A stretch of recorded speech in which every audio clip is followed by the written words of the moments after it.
Hello बच्चों, कैसे हैं आप सब? आई एम वेरी श्योर बेहतरीन होंगे। और आप अगर सी एस एग्जीक्यूटिव पास हो गए हैं तो सबसे पहले मैं आपको बधाई दूंगा।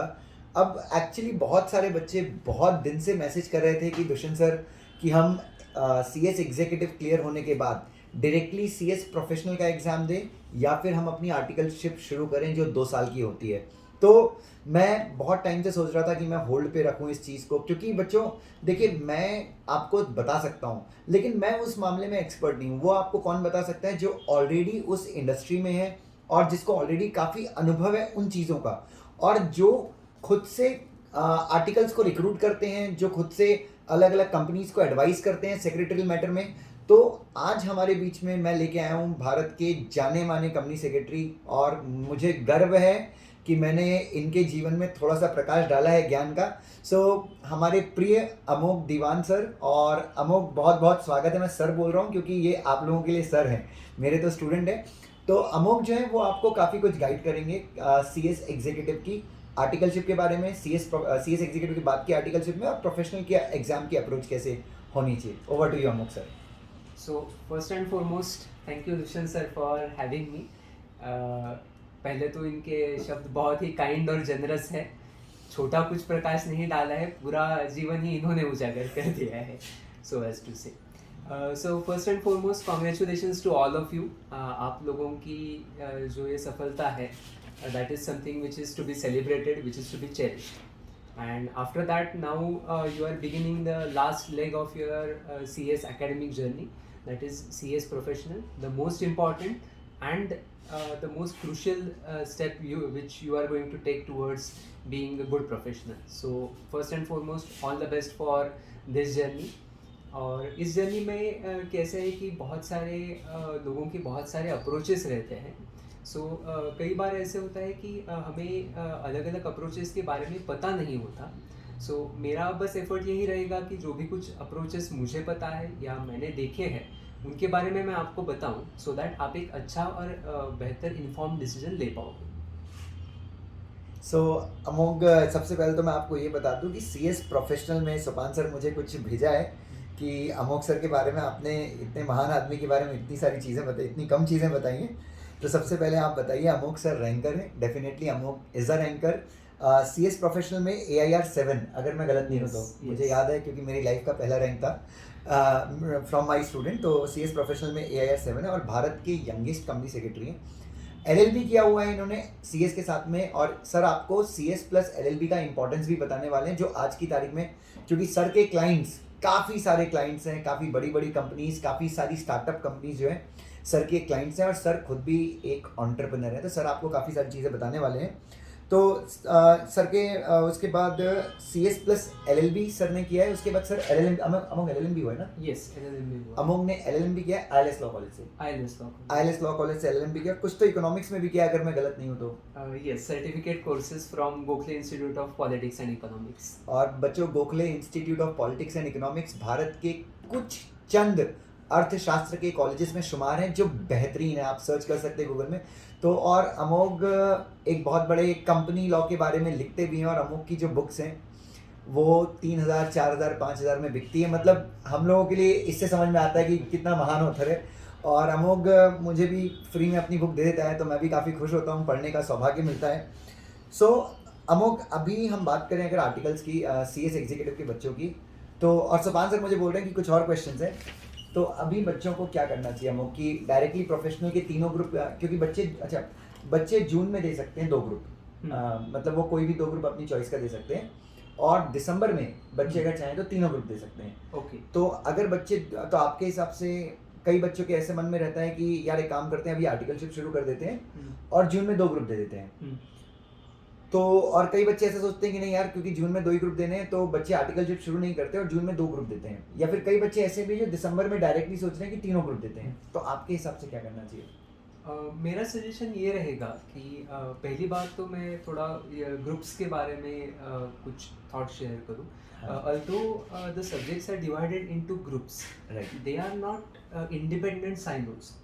वो पूरी तरीके से इंडिपेंडेंट नहीं है। हर चीज़ से कोई ना कोई इंटरकनेक्शन है, कोई ना कोई रिलेवेंस है। अगर आप ऐसे करें कि ग्रुप वाइज मैं पढ़ूंगा, ऐसे आप सोचेंगे तो ऐसा हो सकता है कि आप बस उतना जिस मॉड्यूल में कंटेंट है उतना ही पढ़ेंगे और Exactly. आपको एक पूरा 360 डिग्री व्यू नहीं मिलेगा. So my advice is always to go for all the groups at the same time. So my advice will be कि बच्चे दिसंबर में तीनों ग्रुप एक साथ देने का प्लानिंग करें सो दैट पहली बात जो है वो सिनर्जी काफ़ी जनरेट होगा कि जैसे ऑप्शनल में आपको इंसॉल्वेंसी है, सीआर का भी पार्ट 2 इंसॉल्वेंसी है. सो ये दोनों चीज़ें आप साथ में पढ़ेंगे तो आपका नॉलेज थोड़ा और बढ़ेगा और बाकी भी जो सारे सब्जेक्ट्स हैं वो कहीं ना कहीं एक दूसरे से इंटरकनेक्टेड है. तो आप सारे सब्जेक्ट को अगर साथ में पढ़ते हैं और साथ में उसका एग्ज़ाम देते हैं तो पहले ये जो सिनर्जी जनरेट होगा इस वजह से आपको वो इजी भी जाएगा एग्ज़ाम के लिए अपीयर करना. तो एक मिनट, तो सबसे पहली चीज जो अमोक सर ने कही है कि प्लीज जून के चक्कर में मत रहिए, तीनों ग्रुप आप दिसंबर में दीजिए, आपको सिनर्जी का फायदा मिलेगा क्योंकि बहुत सारे जो ग्रुप्स हैं वो बहुत सारे मॉड्यूल्स जो हैं, बहुत सारे सब्जेक्ट हैं, एक दूसरे से इंटरकनेक्टेड हैं. तो इसका फायदा आपको दिसंबर में मिलेगा अगर आप तीनों ग्रुप एक साथ दें और रैंक आने की संभावना भी होती है. Yes, so rank is kind of cherry on the cake. So आपको चेरी के पीछे नहीं भागना है, आपको ये करना है कि you just need to give your 100%. बाद में जो होता है वो देखा जाएगा. सो दैट इज नॉट तो सबसे पहली चीज़. अच्छा अमुक, एक और चीज़, जैसे कई बच्चे होते हैं जिनको दो ग्रुप देना है, तो अगर आपके हिसाब से अगर आप तीनों सब्जेक्ट देखें तो सबसे अच्छा कॉम्बो दो ग्रुप का क्या रहेगा अगर किसी को दो ग्रुप देना है तो? फर्स्ट एंड फॉरमोस्ट आई रिटरेट कि मत दो. और अगर एक ब्रेकिंग न्यूज़ है कि सबसे पहले मत दो. सर का क्लियरली कहना है मत दो. सर का कहना है कि आप तीनों ही दो, बट स्टिल अगर मान लो कोई बच्चा है तो चाहे. सो मैं सेकंड एंड थर्ड ग्रुप को सजेस्ट करूँगा कि आप सेकंड एंड थर्ड ग्रुप साथ में देने का सोचें. तो सबसे पहली चीज़ बच्चों, और ये सर अमोघ बहुत बच्चों में गलत फहमी है कि मतलब वो ना कोई भी ग्रुप करें, फर्स्ट ग्रुप तो वो करते ही हैं. उनको पता नहीं फर्स्ट तो लगता ही है, पता नहीं मार्केट में एक वो बना के रखा हुआ है कि फर्स्ट तो देना ही है. इनफैक्ट मैं भी कई बार बच्चों को रिकमेंड करता हूँ कि फर्स्ट दो. तो चूँकि हमारे पास वो हैं जो कंपनी सेक्रेटरीज को हायर करते हैं अलग अलग कंपनीज के लिए, तो मैं आप सबसे रिक्वेस्ट करूंगा कि प्लीज़ अगर आप दो ग्रुप दे रहे हैं तो सिनर्जी बेनिफिट के हिसाब से आपको सेकंड और थर्ड देना चाहिए बच्चों. और ये देखिए यहाँ पे हम जो वीडियो बना रहे हैं इसमें कहीं पे भी कमर्शियल बेनिफिट नहीं है, जो है वो एकदम स्टूडेंट के हित में है. क्योंकि अमोक सर का सबसे पहले यही चीज़ था कि भाई मुझे सोसाइटी को गिव बैक करना है, तो सेकेंड और थर्ड ग्रुप आपको देना चाहिए. तो ये मेरे ख्याल से ये दो चीज़ें हमने क्लियर कर ली हैं. अब तीसरी बात है अमोक, क्योंकि आप काफ़ी ज़्यादा कॉर्पोरेट को सर्विसेज प्रोवाइड करते हैं, NCLT में भी काफ़ी अच्छा अपीयरेंस है. अब बच्चों को ऑप्शनल सब्जेक्ट कौन सा लेना चाहिए, क्योंकि उनको ऑप्शनल सब्जेक्ट होता है, एक इंसॉल्वेंसी है, IPR है, इंश्योरेंस लॉ है, बैंकिंग है, इंटरनेशनल ट्रेड, डायरेक्ट टैक्स है. सुभान सर वहाँ से बोल रहे हैं डायरेक्ट टैक्स, भाई मेरा भी तो याद, मुझे भी तो याद करो. डायरेक्ट टैक्स है सर, और कौन सा है? और एक शायद कोई तो इंटरनेशनल ट्रेड करके कोई तो है, या इंटरनेशनल ऑर्गेनाइजेशन है, और एक IPR है. हाँ. सो सर आपके हिसाब से हमको कौन सा अच्छा रहेगा आपको बच्चों के लिए? कोई दो सब्जेक्ट, अगर दो मतलब कोई दो सब्जेक्ट जो चूज करना हो. करेक्ट. इसमें कैसे है कि आपका ऑब्जेक्टिव क्या है इस पर काफ़ी डिपेंड करता है कि आप कौन सा लें. फॉर एग्जांपल अगर आप बाद में IIFT से MBA वगैरह करने का सोच रहे हो इंटरनेशनल ट्रेड में, then you should opt for the one with international trade. अगर आप कॉर्पोरेट में कुछ करियर करना चाह रहे हो तो IPR और insolvency both are quite good. Insolvency मैं इसलिए रिकमेंड कर रहा हूँ, मीन्स इवन दो आप खुद की प्रैक्टिस शुरू ना भी करो तो भी इंसॉल्वेंसी के काफ़ी सारे प्रैक्टिकल एक्शन पॉइंट्स आते हैं जो कॉर्पोरेट्स में भी आप एज अ KMP जब कंपनी के क्लेम्स या लिटिगेशंस हैंडल कर रहे हो उसमें आपको काफ़ी हेल्प मिलता है. IPR मेरा सेकंड प्रेफरेंस रहेगा. IPR in itself is a wonderful subject, very good. But अगर आप स्पेसिफिकली उसमें प्रैक्टिस करने का नहीं सोच रहे हो तो that is something which can be managed with the help of consultants or with some additional research which you can do ad hoc. यानी उस समय आप थोड़ा रिसर्च करके या कंसल्टेंट का हेल्प लेके वो मैनेज कर सकते हो. So my first preference will always be insolvency because again it benefits you as a student also because that is also a part of CR. So आपका दो जगह का पढ़ाई हो जाता है, that is one benefit. Secondly उससे आपको काफ़ी सारे practical action points मिलेंगे even if you are not planning to go into practice. If you are planning to go into practice then I will definitely say कि insolvency छोड़ के किसी बारे में सोचिए भी मत. सो आई थिंक काफ़ी हेल्पफुल रहा बच्चों के लिए। अच्छा, एक और चीज़ अमोक, अब बच्चों को, अच्छा, कई बच्चे ऐसे हैं जो जिनको सीएस एग्जीक्यूटिव क्लियर करते करते जिनकी एज 24 हो गई है, 25 हो गई है, 26 हो गई है। सो उन बच्चों को लगता है कि यार हम ना अगर पहले प्रोफेशनल दें और बाद में आर्टिकलशिप करें तो हम कितने हो जाएंगे, मतलब एक साल तो हमको प्रोफेशनल की प्रिपरेशन के लिए लगेगा, और अगर हमने तीनों ग्रुप दिए और वो क्लियर नहीं हुए तो अलग प्रॉब्लम है। तो फिर हमारी एज निकल जाएगी, फिर कब हम 2 साल की आर्टिकलशिप करेंगे, फिर शादी भी करनी है। तो इस बारे में, क्योंकि ये भी ऐसा भी बहुत बड़ा क्राउड है Amok. Correct, means I identify their concerns, although I'm not passing any comments on how justified they are. पर मैं एक बात सजेस्ट करना चाहता हूँ कि माय सजेशन इज़ ऑलवेज कि आप पहले प्रोफेशनल को तीनों ग्रुप्स अपीयर कीजिए एंड बाद में think of articleships, because articleships are quite time consuming, they are quite demanding, because you are servicing a lot of clients or you are servicing an entire organization, so that is going to put a lot of additional demands on your time, on your energy, तो आप पूरी तरीके से focus नहीं कर पाएंगे। और जो लोग ऐसा करते भी है कि आर्टिकलशिप के साथ भी प्रोफेशनल के क्लासेस भी करता हूँ, देन कॉलेज भी करूँगा, so that somewhere is not manageable, like that is juggling too many balls. So my suggestion will be to simplify things a little bit, कि पहले आप प्रोफेशनल का पूरा आप पढ़ाई करो, आप क्लासेस करो, आप एग्ज़ाम दो प्रोफेशनल की तीनों ग्रुप साथ में, then you think of articleship, because उसमें एक तो ये होगा कि आपका पढ़ाई पे पूरा ध्यान रहेगा, सो आपको नॉलेज अच्छे से गैदर कर पाओगे, एंड एक बार आपने प्रोफेशनल कर लिया कि आपकी नॉलेज जो बढ़ जाती है उसमें आपको आर्टिकलशिप में भी बहुत सारी हेल्प होगी। So if you start articleship after executive, your learning curve will be a lot steeper, आप काफ़ी सारी चीज़ें बहुत फास्ट सीखनी पड़ेगी, बट आप अगर प्रोफेशनल करके जा रहे हो तो आपका आउटलुक एक डिफरेंट होगा और आपका लर्निंग कर्व उतना स्टीप नहीं होगा, that will be something which is more manageable. That's really so insightful, Amok, seriously. Amok, एक और चीज़ है, सीएस के साथ एलएलबी प्रेफरेबल, मतलब जैसे कि मैं तो हमेशा बच्चों को कहता हूँ कि यार सीएस के साथ एलएलबी प्रेफर करो, भले ही मेरा एलएलबी आज तक कंप्लीट नहीं हो पाया है, बट मैं हमेशा रेकमेंड करता हूँ कि आप सीएस के साथ एलएलबी कीजिए। और अमोक, आपने तो सीएस के साथ एलएलबी भी किया है, एलएलएम भी किया है, इकोनॉमिक्स में भी आपने कोर्सेज किए हुए हैं, और मेरे ख्याल से कुछ ना कुछ अभी का प्रिपरेशन चालू ही होगा आपका पढ़ाई का, बिकॉज अमोक, मेरी ज़िंदगी में मैंने हज़ारों स्टूडेंट देखे हैं, हज़ारों, over the period of 11 years.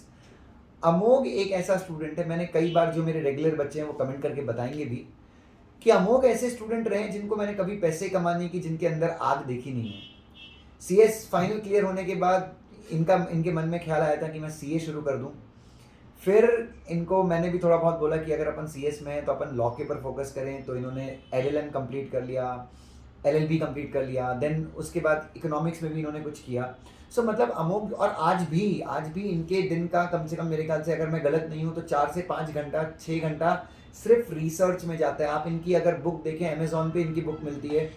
सो मतलब इन्होंने लाइफ में हमेशा फोकस किया है कि कैसे अपने नॉलेज को अपग्रेड किया जाए। He is very much into studies.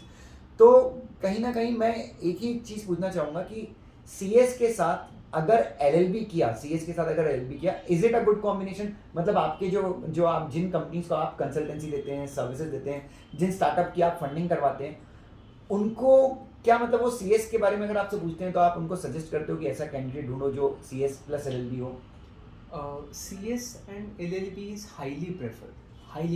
Please note कीजिए बच्चों, I am sorry to interrupt, please note कीजिए बच्चों, अमोघ जो बोल रहे हैं CS plus LLB is highly preferable. क्यों? इसके 2-3 रीज़न है। पहली बात तो if you are joining a startup और let's say up to mid level company, SMEs भी काफ़ी सारी है जिनको CS की आजकल ज़रूरत होती है, तो वहाँ पे लीगल के लिए एक सेपरेट डिपार्टमेंट होने की संभावनाएं थोड़ी कम है। सो वो जो बंदा ढूंढते हैं वो सेक्रेटरियल प्लस लीगल दोनों चीज़ें हैंडल कर पाए, ऐसे बंदे को ढूंढते हैं।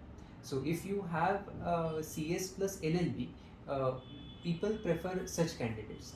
इवन जो MNCs है जिनके पास CS के डिपार्टमेंट्स हैं and they have let's say 10-15 CS in their employment, when they are on the lookout for some new candidate, वो CS और LLB प्रेफर करते हैं. सो इसमें एक और अच्छा आपको कॉम्बिनेशन आप कर सकते हो कि सपोज आपकी ग्रेजुएशन तक आपका CS ख़त्म हो गया और आपकी जो आर्टिकलशिप है उसके दौरान आपने आपका LLB भी चालू किया. That will be a very good utilization of your time. And CS and LLB दोनों डिग्रीज होना मैं तो ऑलवेज रिकमेंड करता हूँ कि that will give you a better insight, because company secretary as you all know is now a key managerial personal. सो आप बस secretarial की तरफ नहीं देखने वाले हो, आप कंपनी के सारे एप्लीकेबल लॉज, उनके कंप्लायंसेस कैसे करने हैं, कंप्लायंस सिस्टम्स कैसे डिज़ाइन करने हैं, you are going to look after a lot of things. So आप अगर LLB करोगे तो आपको राइट सेट ऑफ टूल्स मिलेंगे to discharge your duties later on in your career. That's really nice. So बच्चों, आई थिंक काफ़ी सारी जानकारी अमोघ ने आपको दी, और अब आप सबसे पहले आप सबका कमेंट, आपको मुझे पता है यही क्यूरियोसिटी है कि क्या अमोघ सर हमें CS प्रोफेशनल में गाइड करने वाले हैं. मैं चाहता हूं सुपान सर जो पर्दे के पीछे बैठे हैं वो आके अनाउंस करे कि क्या अमोघ सर पढ़ाने वाले हैं. चलिए वो क्वेश्चन भी मैं बाद में लेता हूँ. अमोघ, बहुत सारे बच्चे हैं जो CS करके, अच्छा मैं आपको एक और चीज़ बता दूँ, प्लीज़ अमोघ नाराज़ होगा इस चीज़ से, बट अगर अमोघ आज चाहे कि भाई अमोघ को लगता है कि जॉब किया जाए, जॉब स्टार्ट कर दिया जाए, तो बिलीव कीजिए, मेरा यकीन मानिए मेरा, मैं ज़्यादा बड़ी बात नहीं करूँगा. मेरे ख्याल से अमोघ अभी 28 की है ना, 29. 29 साल के हो गए अमोघ, आई थिंक 29 साल के हो गए. तो अमोघ अगर आज के लेवल पे चाहें, तो अगर मैं बात करूं कॉर्पोरेट के टर्म्स में, तो अमोघ को कोई भी कंपनी हंसते खेलते, मतलब हाँ, मतलब अमोघ को इतने पैसे तो आराम से मिल जाएंगे अगर अमोघ जॉब करे, जिससे अमोघ iPhone 13 Pro Max कम से कम 100 खरीद सकते हैं. ठीक है, अब ये नहीं बताऊंगा मैं कि 256 GB है कि 128 GB है. इतने पैसे तो अमोघ आराम से ला सकते हैं, बट वो कभी नहीं जाते उनको, क्योंकि ही लव्स फ्रीडम. और अमोघ से मैंने फ्रीडम की डेफिनेशन एक बार पूछी, तो उसने कहा था मुझे कि the best freedom is freedom to say no. मुझे अगर आपकी शक्ल नहीं देखनी तो मैं आपको बोल देता हूँ कि जाओ भाई, मुझे आप जैसा क्लाइंट नहीं चाहिए. तो ये फ्रीडम के पीछे अमोघ भागते हैं, और प्रैक्टिस में पिछले 4-5 सालों से, अगर मैं गलत नहीं हूँ तो अबाउट 3 years प्रैक्टिस में अमोघ. और देखिए परफेक्शन, देखिए 3-4 साल अपन बोलते हैं, अमोघ का परफेक्शन देखिए अबाउट 3 years. ठीक है, सो अमोघ प्रैक्टिस में, क्योंकि बहुत सारे बच्चे आजकल प्रैक्टिस सोचते हैं, तो प्रैक्टिस में स्कोप कैसा है Amogh? It's a wonderful field, but आपको थोड़ा आपका स्कोप वाइड रखना पड़ेगा. कि जैसे अभी हमने LLB की बात की for the means from the point of view of employment. अभी मैं प्रैक्टिस के बारे में भी थोड़ा सा बात करता हूँ कि काफ़ी सारे स्टार्टअप्स ऐसे हैं कि जो डेडिकेटेड लीगल टीम नहीं रखते या पूरा कंप्लायंस का काम आउटसोर्स करते हैं.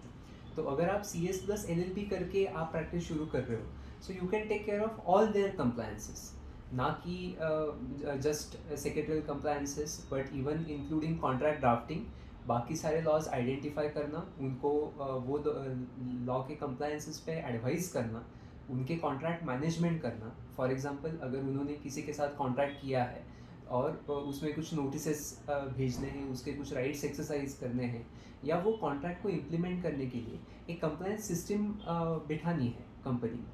सो all of these things you can take care of. Of course आप अगर इनडायरेक्ट टैक्सेस या IPR या ऐसे कुछ एरियाज भी सोच रहे हो, that is again a wonderful field. So practice में स्कोप बहुत अच्छा है, and a lot of companies are now voluntarily opting for better consultants, as I would prefer to call it. ज़्यादा कुछ इस बारे में मैं क्वालिफाई नहीं करूँगा या डिफाइन नहीं करूँगा, बट अच्छे कंसल्टेंट्स के लिए ऑलवेज डिमांड है, और काफ़ी सारे कंपनीज़ को ज़्यादा अच्छे कंसल्टेंट की ज़रूरत है. और उसके लिए आपको उससे अच्छा सौभाग्य और क्या मिलेगा कि अमोघ सर को आज हम लोग पिछले 4-5 दिन से कन्विंस कर रहे हैं. रिजल्ट आने के पहले से हम कन्विंस कर रहे हैं कि अमोघ प्लीज़ यार तू टीचिंग में आ जा.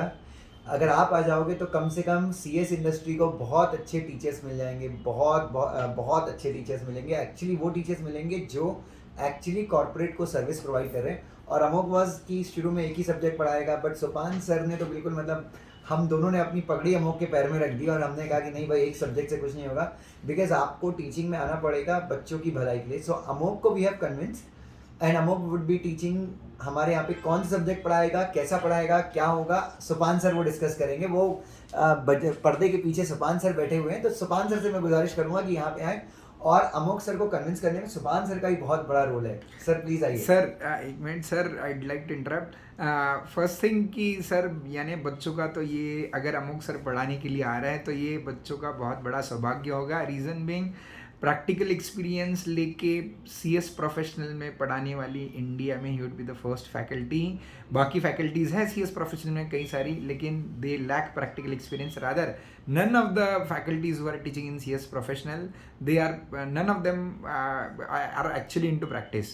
So I think Amok would be the first faculty to do so. और यानी न केवल वो आपको कंटेंट पढ़ाएंगे बल्कि अपना प्रैक्टिकल तजुर्बा आपके साथ एक्सप्लेन करेंगे, शेयर करने वाले हैं. First thing. सेकंड थिंग, ये जो यानी अमोक सर को काफ़ी कन्विंस करना पड़ा, उनके स्केड्यूल में से हमें टाइम निकालना पड़ा. तो बच्चों आई बिलीव कि आप ये अपॉर्चुनिटी कभी मिस नहीं करेंगे, क्योंकि first of all not only experience but इतना टैलेंट और जो इंटरप्रिटेशन स्किल अमोक सर के पास है वो आपको किसी से भी नहीं मिलेगी. Rather you yourself will experience. जब आप उनके लेक्चर्स देखेंगे तो इनकी इंटरप्रिटेशन स्किल्स, ड्राफ्टिंग स्किल्स या व्हाट भी, यानी जो भी उनका इन डेप्थ नॉलेज है लॉ के प्रति, जो भी उन्होंने अभी तक एक्सपर्टीज ऑब्टेन किया है. और मैं और दूषण सर तारीफ कर रहा हूँ, इसका मतलब आप समझ सकते हो कि हम तारीफ किसकी करते हैं किसकी नहीं. तो you know us very well. तो अगर अमोक सर का ये ज्ञान का भंडार उनके पास है तो ये अगर इनसे अगर आप नहीं पढ़ोगे तो you will miss upon lot many things. So first thing. Second thing कि सर ये एग्जैक्टली अमोक सर कौन से सब्जेक्ट सीएस प्रोफेशनल में पढ़ाने वाले हैं, इससे रिलेटेड एक शॉर्ट वीडियो जिसमें हम पूरे प्रोफेशनल के बारे में डिस्कशन करने वाले हैं. शेड्यूल कैसे रहेगा, सीएस प्रोफेशनल की क्लासेस कैसे चलेगी, इसके लिए हम एक separate video along with the team हम लेके आएंगे. कुछ ही समय यानी ये वीडियो के बाद आपको कुछ इंतज़ार करना पड़ेगा, उसके बाद डिटेल्ड वीडियो के साथ हम उसके ऊपर लेके आएंगे. Over to you Dushyant sir. So बस मैं यही कहूँगा. और लास्ट अमोक से एक लास्ट क्वेश्चन. अमोक अभी सीएस में स्कोप कैसा है, मतलब सीएस कोर्स का स्कोप कैसा है? From both the angles CS course का स्कोप काफ़ी अच्छा है. From employment perspective also and from practice perspective also. Practice perspective के बारे में हमने अभी थोड़ा सा डिस्कशन किया ही कि नए नए काफ़ी सारे एरियाज हैं जो ओपन अप हो रहे हैं, not only nationally but we can now render services internationally also. International market में भी काफ़ी सारा अभी ओपन माइंडेड डिस्कशन हो रहा है. So I have clients in UK, I have clients in USA also, perhaps tapping Australian market also, fingers crossed. So ऐसा है कि प्रैक्टिस में आप सिर्फ इंडिया के लिए रेस्ट्रिक्टेड नहीं रहोगे, आप कौन सी भी कंट्री में सर्विस दे पाओगे. और सीएस और एलएलबी कॉम्बिनेशन में आपको वो राइट सेट ऑफ टूल्स मिलेंगे to equip you for this particular task. As far as employment is concern, आपने तो कई सारे अभी कॉर्पोरेट बोर्डरूम बैटल्स के बारे में सुना ही होगा, जहाँ पे काफ़ी सारे एस्पेक्ट्स कंसिडर हो रहे हैं कॉर्पोरेट गवर्नेंस के. सो कॉर्पोरेट गवर्नेंस और उसमें सीएस का जो रोल है उसके बारे में काफ़ी पॉजिटिव डिस्कशंस हो रहे हैं. So that scope no doubt is increasing. So I think Supan sir कोई क्वेश्चन आपकी साइड से? हाँ सर, वैसे क्वेश्चन तो काफ़ी सारे हैं, लेकिन कंसिडरिंग द टाइम बच्चों को बस एक प्रॉब्लम जो बच्चे फेस करते हैं सीएस प्रोफेशनल करते समय वो सोचना शुरू करते हैं. और फ्रीक्वेंटली ये क्वेश्चन पूछा जाता है कि आर्टिकलशिप जो करना है वो फर्म में करना है या कंपनी में, उसमें उनका हमेशा डिलेमा होता है. So I think you both have covered that question. Okay. तो ये क्वेश्चन रहता है कि फर्म में इन प्रीवियस ओके. सो उसके बारे में बस एक थोड़ा सा ब्रीफ उनको आइडिया देंगे तो बेहतर रहेगा. Okay. So the answer is, अगर आपको not answer, let me give you a firm disclaimer here कि कोई भी मैं बात कह रहा हूँ that is my view and that is not the truth या the answer. So that firm disclaimer has to be there. So मेरा सजेशन ये रहेगा, और मैंने जो प्रैक्टिकली देखा है कि अगर आपको आगे चल के कंपनी में सर्विस करनी है तो आपको कंपनी में आर्टिकलशिप किया हुआ थोड़ा ज़्यादा प्रेफरेबल है, because then you get to know how the company works, how are the departments who handles which task, how the coordination is to be made, so on and so forth. So my suggestion will be, if you want to work in a company for let's say short term or even for your entire professional career, then go for articleship in companies. अगर आपको आगे चल के practice करनी है तो practice का necessary experience आपको फर्म में ही मिलेगा. सो आप please you consider some firm. So that will be my suggestion. After you complete your articleship, again you can explore new things, or again this is not a hard and fast rule. I have seen examples where लोगों ने firm में articleship की और बाद में company में job कर रहे हैं या कंपनी में articleship करके अपनी खुद की firm चला रहे हैं. So all sorts of examples are there, but thumb rule as a thumb rule मैं सजेस्ट करूँगा कि अगर आपको कंपनी में काम करना है तो कंपनी में आर्टिकलशिप कीजिए. अगर आपको प्रैक्टिस करनी है तो with a firm start an articleship. Okay, so that was very much thoughtful as well as insightful. So Dushyant sir को स्टूडेंट्स के बिहाफ पे I thank you Dushyant sir. Reason being Dushyant sir आपका बहुत बड़ा रोल रहा है अमोक सर को ऑन बोर्ड लाने के लिए. And Amok sir, thank you very much for considering our request, and definitely this is going to benefit all our student fraternity. So इससे सभी लोगों का फ़ायदा होगा. And last final comment from Dushyant sir. कुछ नहीं अमोक, बस बहुत अच्छा लग रहा है. We are extremely grateful to you और बहुत अच्छा लगा. बच्चों का बहुत फ़ायदा होगा. आई थिंक ये वीडियो चाहे एग्जीक्यूटिव के बच्चे हों, फाइनल के बच्चे हों, CSET के बच्चे हों, सबको ये वीडियो देखना चाहिए. This video would be very useful. और अमोक का जो मैंने लास्ट इंटरव्यू लिया था उसको मोर देन 20,000 25,000 व्यूज़ हैं. सो और उसमें बहुत सारे बच्चे डिमांड कर रहे थे कि अमोक को लेके आइए. सो 1-1.5 साल हो गए अमोक को आए यहाँ पे. चलिए बच्चे, thank you so much. Thank you. Thank you everyone.